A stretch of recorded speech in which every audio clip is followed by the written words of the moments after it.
Hello everyone, I welcome you all to RS English classes. Myself Renu Bala, lecturer in English from Government Girls Senior Secondary School Bhiwani. Students, today we are going to start our flamingo book.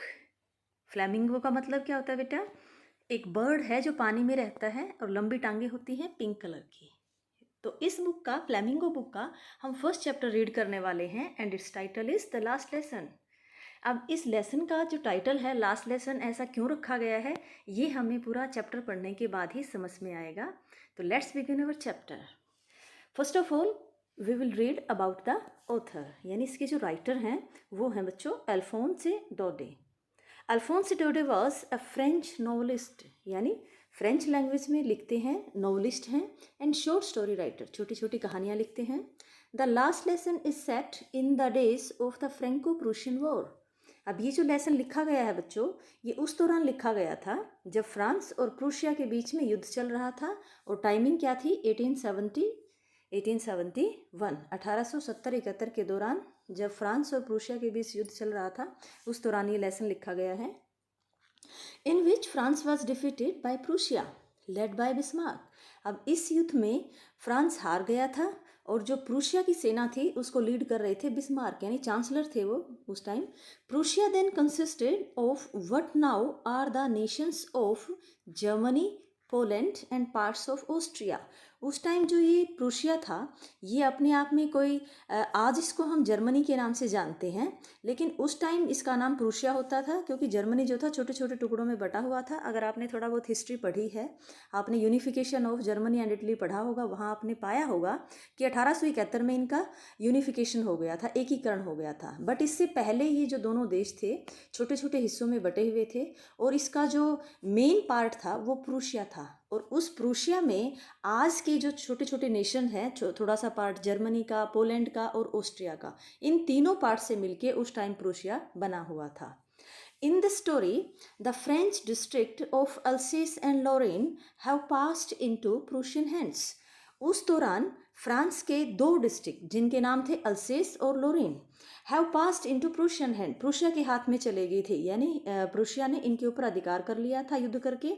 Read the story to find out what effect this had on life at school. हम इस story में पढ़ेंगे कि इस सब घटना का, ये जो आक्रमण हुआ था, युद्ध हुआ था, अल्सेस और लोरेन जो प्रूशिया के हाथ में चले गए थे, इन सब का फ्रांस में स्कूली लाइफ के ऊपर क्या प्रभाव पड़ा ये हम यहाँ इस स्टोरी में पढ़ने वाले हैं। तो let's begin our chapter. First of all हम देख लेते हैं ये कुछ एक यहाँ पे एक्सप्रेशंस दे रखे हैं, फ्रेजेस दे रखे हैं। In great dread of, in great dread of का मतलब होता है बेटा इन ग्रेट फियर ऑफ, यानी भय।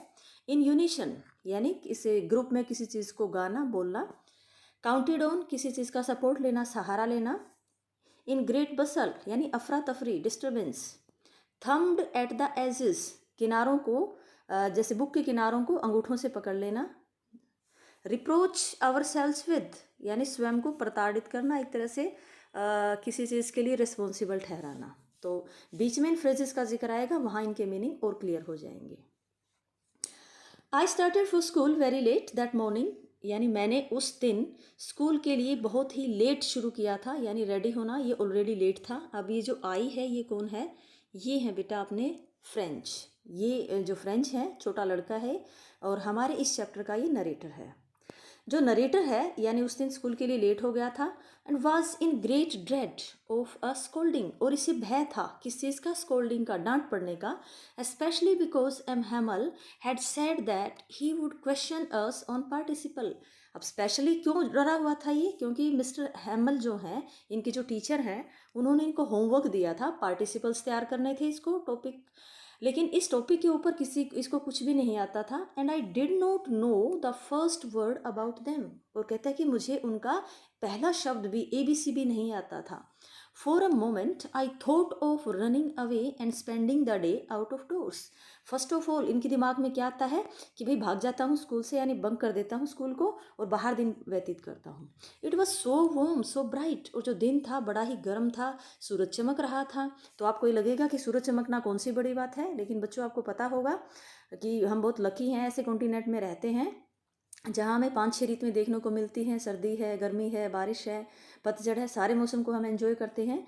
लेकिन जो यूरोपियन कंट्रीज़ है वहाँ सारा साल लगभग सर्दियाँ ही पड़ती रहती हैं और सूर्य देव के दर्शन उन्हें बहुत ही कम हो पाते हैं।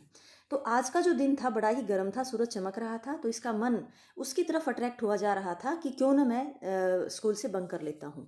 दूसरे जो टेम्पटेशन थे और क्या क्या थे, the birds were chirping at the edge of the woods. Woods क्या है? वुड का मतलब यहाँ है जंगल, यानी पेड़। पेड़ों पर पक्षी जो थे वो चिप कर रहे थे, चहचहा रहे थे। And in the open field back of the सॉमिल। सॉमिल क्या होता है? आरा मशीन, जहाँ लकड़ियों को चीरा जाता है। कहता कि खुले खेतों में आरा मशीन के पीछे the Prussian soldiers were drilling. Prussian soldier drill कर रहे थे। It was all much more tempting than the rule for participle. कहते कि ये सारी चीज़ें जो अभी हमने जिक्र किया है, पक्षी चहचहा रहे हैं, दिन कैसा है, गर्म है, प्रूशियन सोल्जर क्या कर रहे हैं, प्रैक्टिस कर रहे हैं, ये सारी चीज़ें उसको अट्रैक्ट कर रही थी, ये सारी चीज़ें उसको अच्छी लग रही थी। देन किसके कंपैरिजन में? पार्टिसिपल्स के रूल के कंपैरिजन में। But I had the strength to resist and hurried off to school. कहता है कि लेकिन मेरे अंदर वो स्ट्रेंथ थी, वो पावर थी, ताकत थी कि मैंने इन टेम्पटेशन को, ये जो प्रलोभन थे, इनको दबा दिया और मैं स्कूल की तरफ दौड़ चला। When I passed the town hall, जब मैं टाउन हॉल में से गुजरा, there was a crowd in front of the bulletin board. अब बुलेटिन बोर्ड क्या है? जहाँ पे न्यूज़ लगाई जाती हैं, आप कह सकते हैं नोटिस बोर्ड। नोटिस बोर्ड के सामने बहुत भीड़ जमा थी। फॉर द लास्ट 2 years, पिछले 2 सालों से, all our bad news had come from there. हाँ, पिछले 2 सालों से जितनी भी बुरी खबरें थी वो यहीं से आई थी। और वो बुरी खबरें कौन कौन सी थी बच्चों? द लोस्ट बैटल, हारी हुई लड़ाइयाँ, द ड्राफ्ट यानी आगे की भविष्य में क्या प्लान होने वाला था वो, the order of the commanding officer, सेना की तरफ से क्या क्या आदेश थे, वो सब चीज़ें यहीं से न्यूज़ में आती थी। And I thought to myself, और मैंने स्वयं सोचा अपने मन में, विदाउट स्टॉपिंग। कहने का मतलब क्या है? ये वहाँ भीड़ को देख के रुका नहीं, भागता चला जा रहा है, चलते चलते सोच रहा है क्या चीज़? What can be the matter now, आज क्या बात हो सकती है? यानी इतनी भीड़ जमा है नोटिस बोर्ड के सामने, आज कौन सा मैटर हो सकता है, कौन सी बैड न्यूज़ आज आई होगी?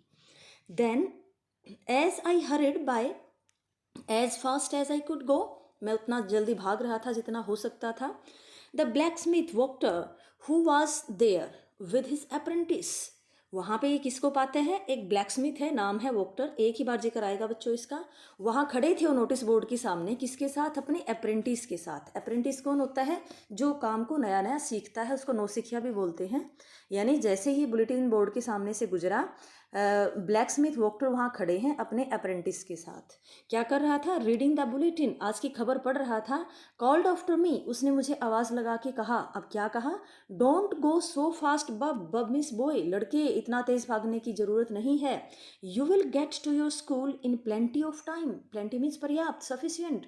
कहता है कितना जल्दी करने की ज़रूरत नहीं है, मत भागो, तुम समय रहते स्कूल में पहुँच जाएगी, अभी बहुत समय है। I thought he was making fun of me, मुझे लगा कि शायद वो मेरा मजाक उड़ा रहा है। And reached M Hamel's little garden all out of breath, और कहता है कि मैं भागते भागते वहाँ एम हैमल के गार्डन में पहुँचा। कंडीशन क्या थी? Out of breathe. Out of breathe का मतलब क्या है? पेंटिंग, यानी ये हाँफ रहा था, सांस फूली हुई थी, पेंटिंग कर रहा था ये। यूजुअली अब जब वहाँ पहुँचता है तो क्या सीन देखता है, वो हम पढ़ने वाले हैं। ये आपका लॉन्ग और शॉर्ट क्वेश्चन है बेटा, ध्यान दीजिएगा।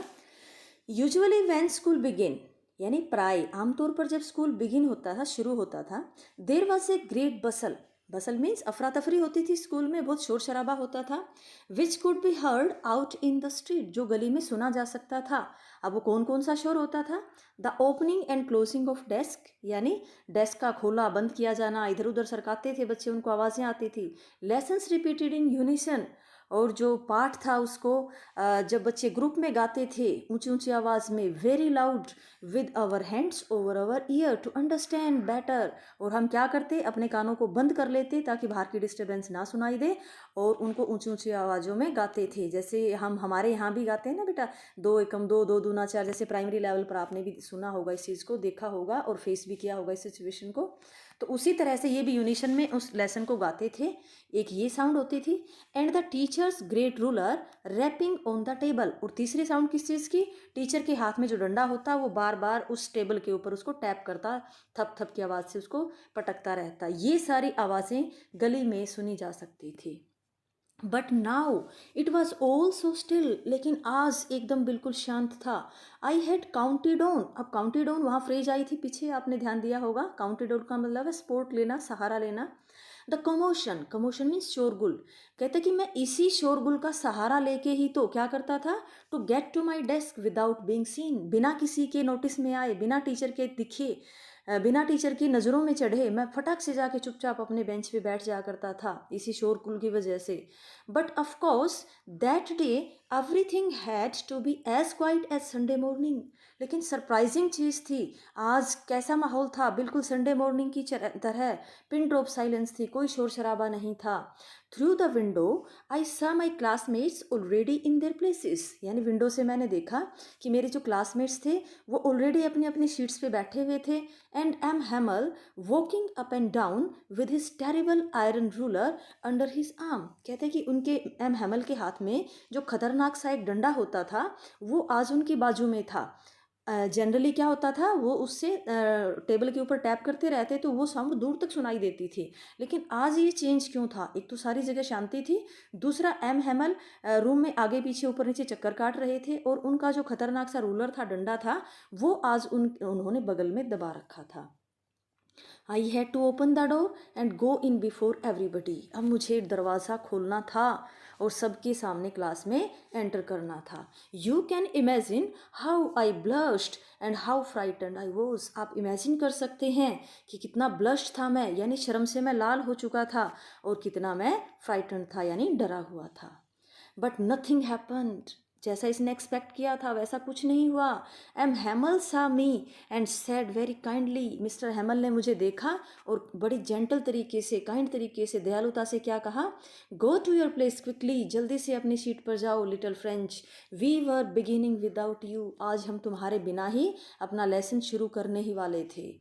आई जम्प्ड ओवर द बेंच, मैं जंप करके बेंच पे बैठ जाता हूँ, and set down at my desk, अपने डेस्क पे बैठ गया। नोट टिल देन, कब तक नहीं देखा ऊपर, when I had got a little over my fright, fright क्या होता है, भय, यानी तब तक मैंने ऊपर नहीं देखा जब तक मैंने अपने डर पे थोड़ा सा काबू पा लिया। Did I see that our teacher had on his beautiful green coat, और जब ऊपर देखता है तो इसने क्या पाया कि मेरे टीचर ने वो सुंदर सा हरे रंग का कोट पहन रखा था।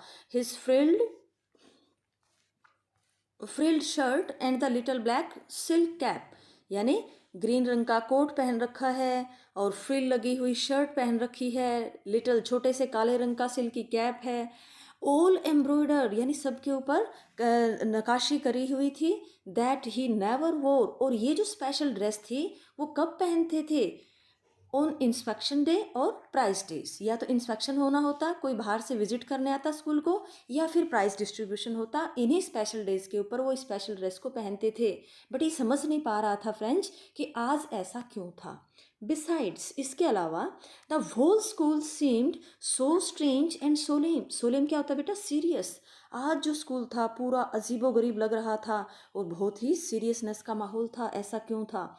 But the thing that surprised me, लेकिन इन सबसे ज़्यादा जो चीज़ मुझे सरप्राइज कर रही थी वो क्या थी, was to see on the back benches that were always empty, class के पीछे वाले बेंच जो हमेशा खाली रहते थे, आज क्या था, the village people sitting quietly like ourselves, यानी गांव के जो विलेजर्स थे वो उन पीछे वाले बेंचेस पे बच्चों की तरह बैठे हुए थे जैसे हम बैठते हैं।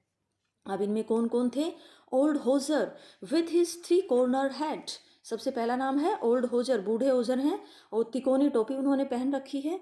और कौन थे, द फॉर्मर मेयर, फॉर्मर होता है बेटा पहले वाला, पिछला mayor, farmer postmaster and several others besides, कहते कि इनके अलावा ये और लोग वहाँ पे बैठे हुए थे। एवरीबडी लुक्ड सैड, हर कोई उदास था। And hosier had brought an old primer, hosier के हाथ में एक पुराना प्राइमर था। अब प्राइमर क्या होता है बच्चों, किसी भी लैंग्वेज को सीखने के लिए प्राइमरी लेवल पर जो किताबें प्रेस्क्राइब की जाती हैं, जैसे हम इसको हिंदी में कायदा कहते हैं, उस टाइप की बुक को बोलते हैं प्राइमर। तो उनके हाथ में वो प्राइमर था, उन्होंने क्या कर रखा था, थम्ब्ड एट द एजिस, उस बुक के दोनों किनारों को अपने अंगूठे से दबा रखा था, ओपन कर रखा था, and he held it open on his knees, घुटनों के बीच में उसको खोल के रखा हुआ था, with his great spectacles lying across the pages, और उन पेजेस के बीच में उन्होंने अपने चश्मे को रख रखा था, मानो वो इंतज़ार कर रहा हो कि कब उनकी टर्न आए और कब वो पढ़ें। Sorry. While I was wondering about it all, जब मैं इन सब चीज़ों के बारे में हैरान हो रहा था, सोचे जा रहा था, M Hamel mounted his chair. अब माउंटेड हिज चेयर का मतलब क्या है? बैठ जाना। उन्होंने अपना सीट ग्रहण की, बैठ गए चेयर पे, and in the same grave and gentle tone. अब पूछ लिया जाए उनकी टोन कैसी थी? ग्रेव एंड जेंटल, यानी नाजुक थी, थोड़ी सी दयालुता से भरी हुई थी, लेकिन सीरियस थी। Which he had use to me, उसी जेंटल और ग्रेव टोन में उन्होंने बोलना शुरू किया जो मेरे साथ उन्होंने यूज़ की थी। My children, this is the last lesson I shell give you. कहते हैं कि ये लास्ट लेसन है जो मैं आपको डिलीवर करने वाला हूँ। The order has come from Berlin to teach only German in schools of Alsace and Lorraine, यानी जर्मनी से ऑर्डर आ गया है कि इन अल्सेस और लोरेन के स्कूलों में क्या क्या पढ़ाया जाएगा? जर्मन पढ़ाई जाएगी। बर्लिन से ऑर्डर आ गया है। The new master comes tomorrow, कल तक नया टीचर आ जाएगा। This is your last French lesson, French भाषा में पढ़ाया जाने वाला आपका ये आखिरी लेसन है। I want you to be very attentive, मैं चाहता हूँ कि तुम इसे बड़े अटेंटिव होके सुनो, पूरी अटेंशन से सुनो, पूरे ध्यान से सुनो। ये जो शब्द थे फ्रेंच के लिए कैसे थे? What a thunderclap these words were to me, जो शब्द हमने अभी पढ़े हैं कि फ्रेंच लैंग्वेज का लास्ट लेसन है, कल नया टीचर आ जाएगा, बर्लिन से ऑर्डर आ गया है फ्रेंच को बैन करने का, और जर्मन इन दोनों डिस्ट्रिक्ट में पढ़ाई जाएगी। ये वाले जो शब्द थे पूरे उस क्लास के लिए किसी थंडर क्लैप से कम नहीं थे। ओ द रेचेस, कहते कि अच्छा ये वाली unfortunate news that was what they had put up at the town hall. अब उसको एकदम से समझ में आया है कि अच्छा तो आज टाउन हॉल में ये अनफॉर्चुनेट न्यूज़ लगी हुई थी, नोटिस बोर्ड पे ये सब लिखा हुआ था। My last French lesson why I hardly knew how to write, कहता है कि ओ ये मेरा लास्ट लेसन क्यों है, मुझे तो लिखना भी नहीं आता अब तक तो। I should never learn any more, और अब मैं आगे नहीं सीख पाऊंगा। आई मस्ट स्टॉप देयर, अब मुझे यहाँ रुकना पड़ेगा। Then oh how sorry I was for not learning my lessons, अब इसको बड़ा रिग्रेट हो रहा है कि काश मैं पहले सीख पाता। फॉर सीकिंग बर्ड्स एग्स और गोइंग स्लाइडिंग ऑन द सार, सार क्या है? वहाँ एक नदी है बेटा। अब ये रिग्रेट कर रहा है कि पढ़ाई के टाइम पे मैं कभी पक्षियों के अंडों को देखने चला जाता, या फिर सार नदी के किनारे वहाँ स्लाइड करने चला जाता, मैंने कभी अपनी पढ़ाई पे ध्यान नहीं दिया है। तो ऐसे ऐसे मोमेंट आपकी लाइफ में भी ज़रूर आए होंगे जब आपको बाद में रिग्रेट करना पड़ा हो।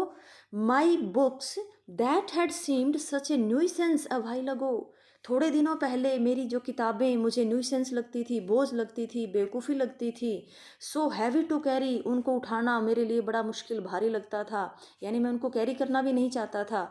माई grammar and my history of the saints, यानी मेरी ग्रामर बुक और मैं हमारे संतों का जो इतिहास है वो वाली किताबें, वर ओल्ड फ्रेंड्स नाउ, अब मेरे ये पुराने दोस्त हो जाएंगे, यानी ये मेरी पढ़ाई छूट जाएगी, मैं इनके बारे में नहीं पढ़ पाऊँगा। That I could not give up, इनको मैं छोड़ना नहीं चाहता हूँ, नहीं छोड़ सकता मैं इनको। And I M Hamel too, और जो हमारे टीचर हैं वो भी। The idea that he was going away, ये विचार, उनके बारे में ये सोचना कि वो कल चले जाएंगे, that I should never see him again, कि मैं उन्हें दोबारा से कभी नहीं देख पाऊँगा, made me forget all about his ruler and how cranky he was. Cranky का मतलब एक थोड़ा सा आप कह सकते हैं सन की टाइप से। तो इनका टीचर जो थे एम हैमल, वो इनको बड़े क्रैंकी लगते थे, सनकी से लगते थे बच्चों। लेकिन जब इन्हें ये पता चला है कि एम हैमल कल चले जाएंगे, इनको मैं कभी नहीं देख पाऊँगा, तो इनके जो विचार थे उनके बारे में वो बदल गए थे।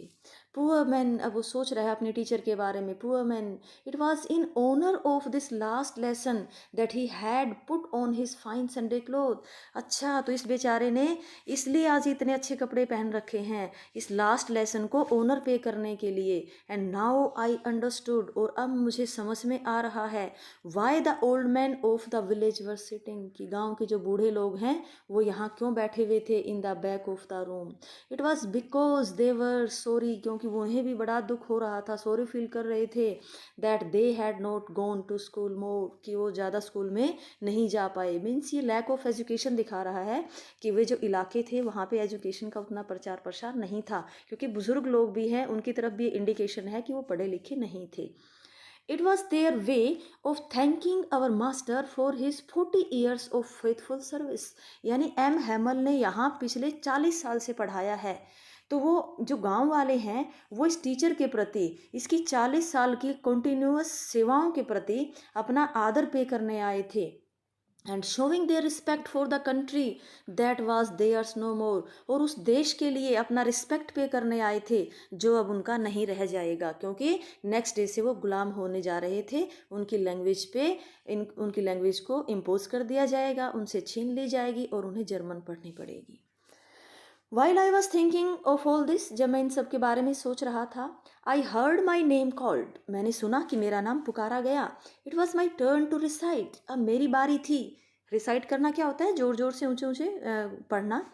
What would I not have given to be able to say that dreadful rule for the participle, although very loud and clear and without one mistake। थोड़ा सा छोटा छोटा करके पढ़ते हैं बेटा इसको, थोड़ा सा लंबा सेंटेंस है।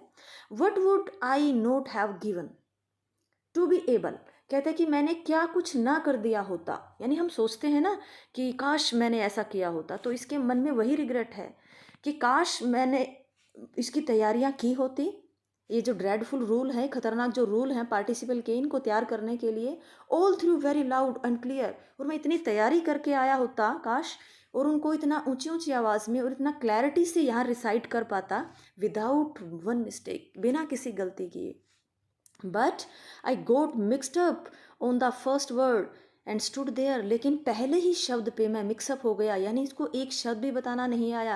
At the beginning of the chapter हमने पढ़ा था कि इन्होंने खुद बताया था फ्रेंच ने कि मुझे तो उसकी ABC भी नहीं आती, पहला शब्द भी नहीं आता, इसीलिए पहले ही शब्द पे मिक्सअप हो गए हैं और अपने बेंच को पकड़कर खड़े हो गए हैं। Holding to the my desk, my heart beating, मेरा दिल जोर जोर से धड़क रहा था, and not daring to look up, और ऊंचे ऊपर की तरफ देखने की मेरी हिम्मत नहीं थी। आई हर्ड एम हैमल से टू मी, मैंने एम हैमल को बोलते हुए सुना, और मुझे क्या कह रहे थे, I won't scold you little French, मैं तुम्हें नहीं डांटूंगा, you must feel bad enough, तुम्हें पहले ही बहुत बुरा लग चुका है। सी हाउ इट इज़, देखो ये सब कैसे हैं। Every day we have said to ourselves, हम हर रोज़ स्वयं को बताते रहते हैं क्या चीज़, अरे छोड़ो ना भाई, रहने दो, I have plenty of time, बहुत समय पड़ा है, यानी हम आज का काम कल पे टालते रहते हैं कि भाई बहुत समय पड़ा है। अभी तो जैसे आप भी सोच रहे होंगे कि एग्जाम के 3 महीने पड़े हैं, बहुत टाइम है, कल पढ़ लेंगे, तो इसके साथ भी ऐसा ही था। तो ये टीचर बता रहा है, I will learn it tomorrow, हम सोचते रहते हैं कि कल पढ़ूंगा। And now you see where we have come, अब देखिए हम कहाँ आके खड़े हो गए हैं, यानी किस रास्ते पे आके, किस मोड़ पे आके खड़े हैं। That is the great trouble with Alsace, Alsace के साथ भी ऐसा ही कुछ घटित हुआ है। She puts off learning till tomorrow, ये जो अपनी एजुकेशन है, शिक्षा है, उसको कल के लिए टाल देगी। Now those fellow out there will have the right to say to you, अब वो जो फेलो हैं, अभी जो दोज फेलो कौन है, जो प्रूशियंस हैं, वो आपको कहेंगे, उनके पास राइट है, ये हक है, अधिकार है ये कहने का, क्या कहने का, हाउ इज़ इट, ये कैसे है, you pretend to be Frenchman, तुम प्रिटेंड करते हो, दिखावा करते हो, बहाना करते हो फ्रेंचमैन होने का, and yet you can neither speak nor write your own language, यहाँ तक कि भी तुम अपनी लैंग्वेज को ना बोल पाते हो ना लिख पाते हो, यानी तुम कैसे फ्रेंच हो, यानी तुम्हें तो फ्रांसीसी कहलाने का अधिकार ही नहीं है जब तुम अपनी लैंग्वेज के बारे में कुछ भी नहीं जानते हो, ना इसे पढ़ना जानते हो ना इसे लिखना जानते हो। But you are not the worst poor little French, लेकिन तुम सबसे बुरे नहीं हो little French. We have all a great deal to reproach ourselves with, ये फ्रेज भी आई थी, रिप्रोच अवर सेल्व्स विद, इसमें हम सब जिम्मेदार हैं, यानी तुम्हारा अकेले का कोई दोष नहीं है। अब यहाँ ये एम हैमल किस किस को दोषी मानते हैं, आगे वाले पैराग्राफ में वो हम पढ़ने जा रहे हैं। Your parents were not anxious enough to have you learn. anxious क्या होता है? केयरफुल होना, थोड़ा सा उनके बारे में सोचना, यानी तुम्हारे पेरेंट्स ने भी कभी ध्यान नहीं दिया, वो उतने जागरूक नहीं थे, anxious नहीं थे कि वो तुम्हारी पढ़ाई पे फोकस कर पाते, तुम्हें पढ़ने देते। They preferred to put you to work on a farm और एट द मिल। वो क्या प्रेफर करते?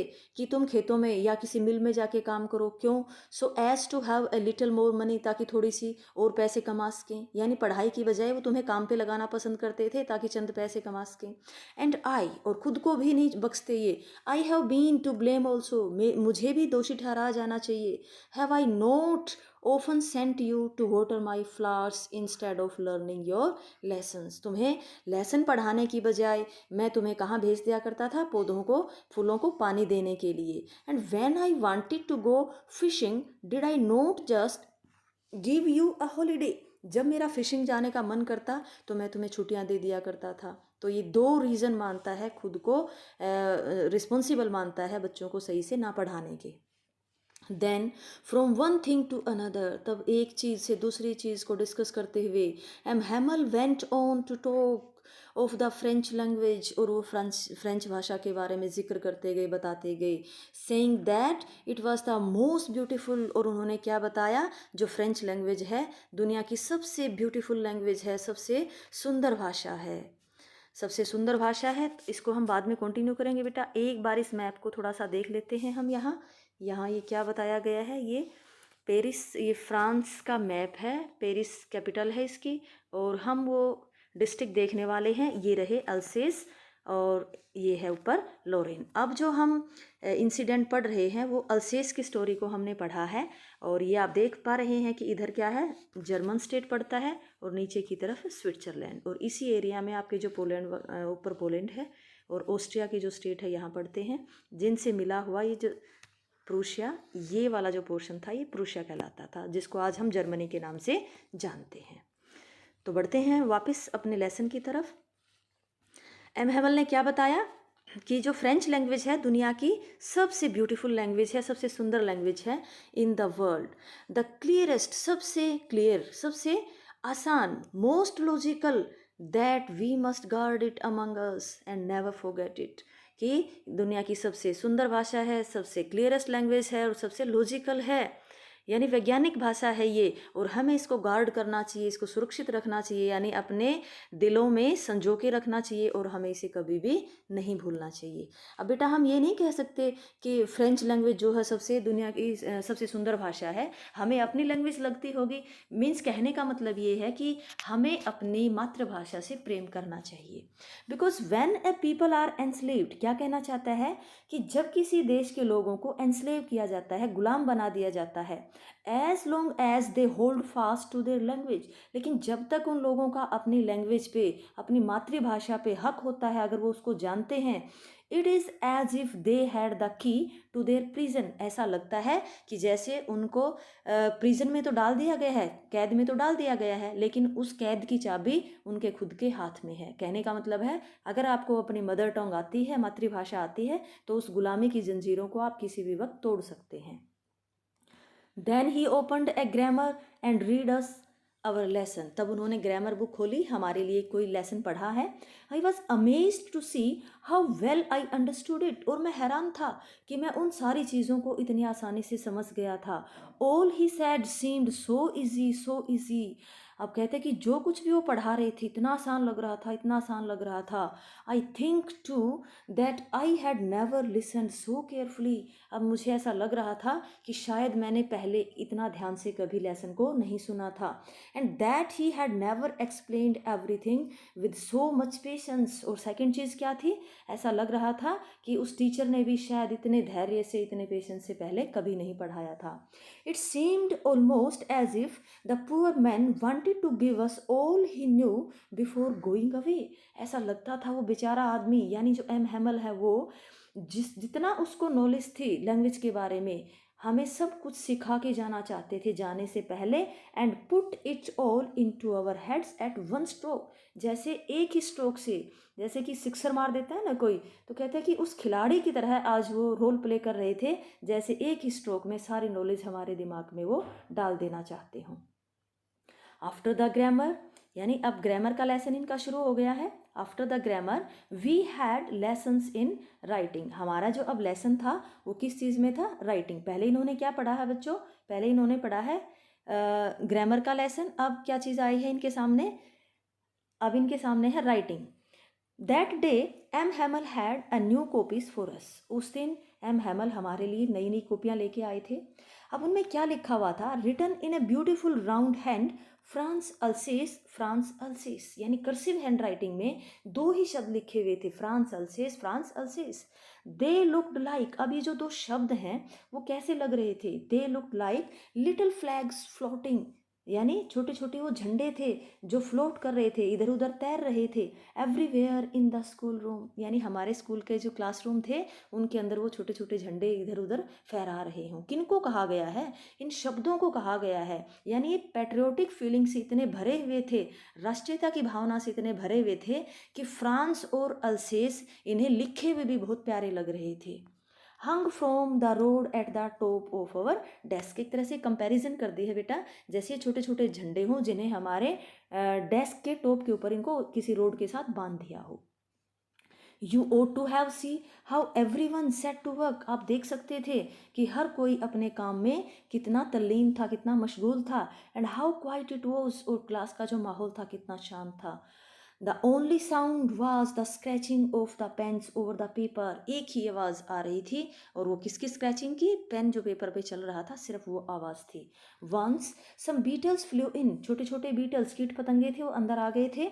But nobody paid any attention to them, लेकिन किसी का भी ध्यान उनकी तरफ नहीं गया। मीन्स ह्यूमन साइकोलॉजी होती है, छोटे बच्चे जो होते हैं उनका ध्यान दाएं बाएं भटकता रहता है, छोटी चीज़ों को देख के तो वो और भी ज़्यादा प्लेइंग मूड में आ जाते हैं। लेकिन यहाँ ऐसा कुछ भी नहीं था, किसी का ध्यान भी उन बीटल्स की तरफ नहीं गया। Not even the littlest one, जो छोटे से छोटा था उसकी तरफ भी नहीं। Who worked right on tracing their fish hook, जो छोटे से छोटा बच्चा था वो भी अपने काम में पूरा लीन था, और वो क्या कर रहे थे? फिश हुक को ट्रेस कर रहे थे। यानी आपने प्राइमरी लेवल की बुक्स देखी होंगी, उनमें छोटे छोटे डॉट दिए होते हैं, और उनको डॉट को जब आपस में मिलाते हैं उनसे वर्ड बनते हैं या कोई पिक्चर बन जाती है, ऐसे ऐसे डॉटेड अवस्था में। तो यहाँ जो ये छोटे बच्चे थे ये क्या कर रहे थे? अपने फिश हुक को ड्रॉ कर रहे थे। कहते उस छोटे बच्चे ने भी उनकी तरफ कोई ध्यान नहीं दिया, और वो चूर था अपने फिश हुक को बनाने में। इस तरह से ये ड्राइंग कर रहे थे फिश हुक, जैसे आगे से मुड़ा हुआ होता है मछली को कैप्चर करने के लिए, जब ये कांटा डाला जाता है इस हुक में, उसको उलझा के बाहर की तरफ खींचा जाता है। As if that was French too, ऐसा लग रहा था जो ये कांटे का जो शेप बना रहे थे वो भी फ्रांसीसी हो गए हों। यानी हर चीज़ में इनको आज राष्ट्रीयता देखने को मिल रही थी, ओवर पावर हो गए थे आज ये राष्ट्रीयता की भावना से। On the roof the pigeons cooed very low, ऊपर छत पे से आवाज़ आ रही थी। जो पिजन्स थे, कबूतर थे, धीमी धीमी आवाज़ में कू कर रहे थे, यानी उनकी जो साउंड होती है उसको बोलते हैं।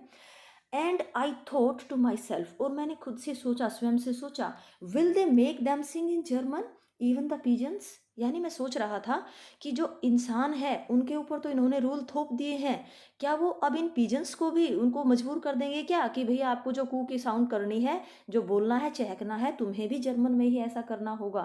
तो थोड़ी सी आयरनी आपको यहाँ देखने को मिलती है। When ever I looked up, जैसे ही मैंने ऊपर देखा, जब कभी भी, from my writing I saw M Hamel sitting motionless in his chair, यानी जितनी बार भी इन्होंने ऊपर देखा, एम हैमल बिल्कुल चुपचाप एक ही कंडीशन में अपनी चेयर में बैठे हैं।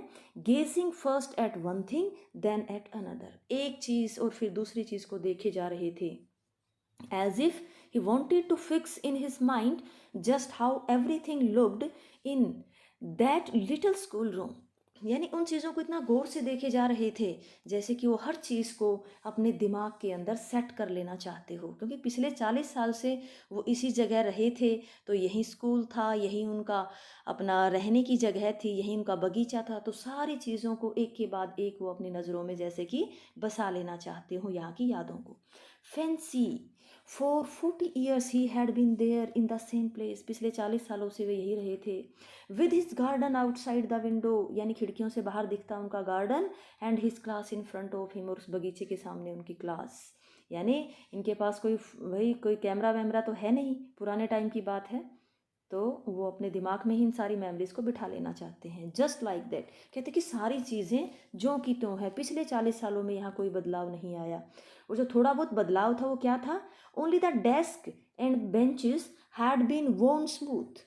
जो बेंचेस थे वो थोड़े से क्या हो गए थे? पुराने हो गए थे, वोर्न आउट हो गए थे, यानी वो स्मूथ चिकने हो गए थे, यानी बच्चे उनको यूज़ कर रहे हैं तो वो थोड़े से पुराने और चिकने हो गए थे। दूसरा क्या? द वेलनट ट्री, और जो अखरोट का पेड़ था इन द गार्डन, वर टोलर, वो थोड़े से बड़े हो गए थे।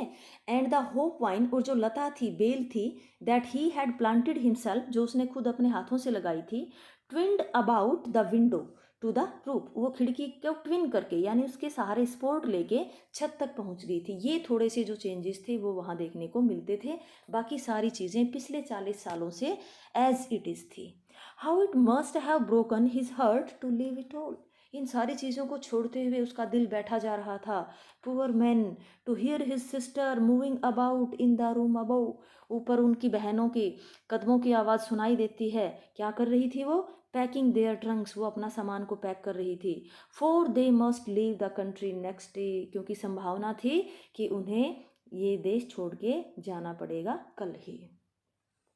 But he had the courage to hear every lesson to the very last, कहते कि लेकिन उन्होंने करेज दिखाया, साहस दिखाया, हर लेसन को उन्होंने अंत तक सुना। After the writing we had a lesson in history, यानी राइटिंग के बाद एक और नया पाठ कौन सा? हिस्ट्री का। And then the babies chanted their ba be bi bo bu, ये लेकिन उसके बाद बच्चों ने क्या किया? ये सब चीज़ें बोल के सुनाई, जैसे हमारे ए आ क ख ग होते हैं ABC, उसी तरह से वहाँ के जो प्राइमरी लेवल पे सीखी जाने वाली चीज़ें हैं ये बच्चों ने बोल बोल के सुनाए। Down there at the back of the room old Hauser had put on his spectacle, यानी पीछे वाले बेंचेस पे जो ओल्ड होजर बैठे थे उन्होंने अब अपना चश्मा पहन लिया था। Holding his primer in both hands, दोनों हाथों में अपने प्राइमर को यानी कायदे को पकड़ लिया था। Spelled the letters with them, वो भी बच्चों के साथ उन लेटर्स को पढ़ रहे थे, सीख रहे थे। You could see that he too was crying, आप देख सकते थे कि वो भी रो रहे थे। His voice trembled with emotion, यानी उनकी जो आवाज़ थी वो भावनाओं से भरी हुई थी, यानी उनकी आवाज़ कांप रही थी, भावुक हो गए थे, इमोशनल हो गए थे। And it was so funny to hear him that we all wanted to laugh and cry, और उनको इस कंडीशन में बोलते हुए सुनना, उनको देख के हमें हंसी भी आ रही थी और रोना भी आ रहा था। मीन्स इतना बड़ा आदमी और कैसे रोए जा रहा है, और उनकी उस भावुकता को देख के हम हंसना भी चाहते थे और रोना भी चाहते थे। How well I remember it that last lesson, आज भी मुझे वो कितने अच्छे से याद है वो last lesson. All at once the church clock struck 12, और एकदम से ही क्या हुआ? चर्च की घड़ी ने 12 बजा दिए। देन द एंजुलस, और प्रेयर का टाइम हो गया है। जो क्रिश्चियन लोग होते हैं बेटा 3 टाइम प्रेयर करते हैं और ये दोपहर की उनके प्रेयर का टाइम था। At the same moment the trumpets of the Prussian returning from drill, अब जो प्रूशियन सोल्जर थे वो ड्रिल करके प्रैक्टिस करके वापस आ रहे थे, और जब वो वापस आ रहे थे वो क्या हो रहा था? नगाड़े वगैरह बज रहे थे, ड्रम वगैरह बजाए जा रहे थे। साउंडेड अंडर आवर विंडो, हमारी खिड़की के नीचे से वो आवाज़ें आई। M Hamel stood up, M Hamel एकदम से खड़े हो गए। वेरी पेल, उनका जो चेहरा था पीला पड़ा हुआ था। इन हिज चेयर आई नेवर सा हिम लुक सो टॉल, आज वो बहुत लंबे दिखाई दे रहे थे। अब लंबे होने का मतलब ये नहीं कि उनकी हाइट एकदम से बढ़ गई थी, यानी इनकी नज़रों में उनका जो सम्मान था वो काफ़ी बढ़ गया था। माई फ्रेंड्स सैड ही, और उन्होंने बोलना शुरू किया, दोस्तों आई बट समथिंग चोक्ड हिम, लेकिन उनका गला जो था चौक हो गया था, रुक गया था, अवरुद्ध हो गया था, यानी वो बोल नहीं पाए आगे। He could not go on, यानी एक भी शब्द उनके मुंह से अब नहीं निकला। Then he turned to the blackboard, तब उन्होंने ब्लैक बोर्ड की तरफ मुंह घुमा लिया। टुक अ पीस ऑफ चोक, चोक का टुकड़ा उठाया। And bearing on with all his might, और अपनी पूरी पावर से, पूरी ताकत से, he wrote as large as he could, और उन्होंने जितना बड़ा वो लिख सकते थे उन्होंने लिख दिया। और वो क्या था? वाइवेला फ्रांस, यानी इसका मतलब क्या होता है बेटा? फ्रांस जिंदाबाद, लॉन्ग लिव फ्रांस, ये शब्द उन्होंने लिख दिए। Then he stopped and lean his head against the wall, तब उन्होंने वो चीज़ स्टॉप कर दी, लिखना बंद कर दिया, और दीवार के सिर लगा के लीन करके अपनी गर्दन को खड़े हो जाते हैं। एंड विदाउट अ वर्ड, और बिना एक भी शब्द बोले, ही मेड ए जेस्चर, यानी उन्होंने एक जेस्चर बनाया to us with his hand, यानी अपने हाथ से एक इशारा कर दिया एक तरह से, क्योंकि जो गला है वो रुका हुआ है, अवरुद्ध है, वो बहुत ज़्यादा भावुक हो गए हैं, कुछ बोल नहीं पा रहे हैं, तो उन्होंने अपने हाथ के इशारे से क्या कहा, school is dismissed, you may go, यानी स्कूल डिसमिस हो जाता है, स्कूल ख़त्म हुआ, अब आप जा सकते हैं। दैट्स ऑल बेटा, ये था हमारा चैप्टर। आई होप आपको समझ में आया होगा। डिटेल्ड जो एक्सप्लेनेशन है, वर्ड मीनिंग है, हर चीज़ को कवर करने की कोशिश की गई है। अगर आपको वीडियो अच्छा लगा है तो शेयर करें, चैनल को सब्सक्राइब करें। Thanks for watching this video. मिलते हैं नई वीडियो में एक नए टॉपिक के साथ। Good bye.